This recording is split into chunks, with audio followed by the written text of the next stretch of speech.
Magandang umaga mga ka-maintenance. Andito po ako ngayon sa SSS Village High School. Ito nga po pala yung open grounds nila. Napakalawak. Siguro dahil Sabado ngayon at walang pasok ang mga bata. Pero kapag may pasok po sila, sobrang daming tao dito. Kasi itong mga buildings na to, paikot yan. Paikot yung building. Tapos ang daming bata. Kaya ang ginagawa ng management nila dyan sa school ay pag may pasok ang mga bata, bawal na pong pumasok yung mga magulang para hindi crowded dyan sa loob.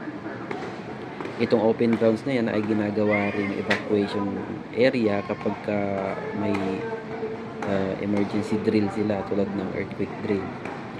Meron din silang covered court dyan sa may gilid, hindi lang pinagamit kasi may kasabay na event dyan, hindi ko alam yung meeting. Nandito nga po pala ako sa school kasi kuhaan ng card ngayon, report card ng aking anak. Tapos kaninang 8:30 nandyan siya nagtitraining. Second day pala niya ngayon kaya hindi pa siya gaano magaling sumipa. Kulay pulang yan. Mga ka-maintenance, pa-comment naman kung ano po yung tawag dyan sa kulay pula na sinisipa ng mga bata. Kasi balak po namin bumili kung kaya ng budget. Tapos ganun din sa kulay itim na inaapakan. Pero hindi na ako bibili ng foam na yan. Ayan po yung kulay, nakakulay black na yan, yan po yung trainer nila o coach nila.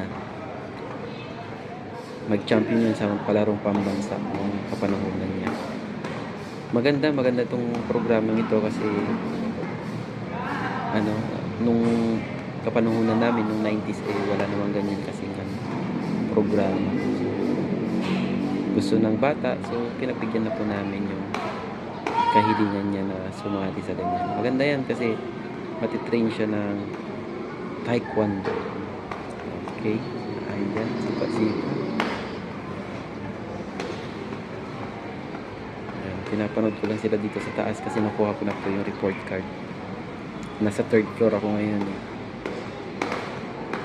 Ayan. Diyan din sa open grounds na yan, mayroon training ng harness dyan sa kabila. Tapos mamaya may nakita ako may naka-uniform na lalaro din ng volleyball. Ayan. Okay, maraming salamat po sa panonood.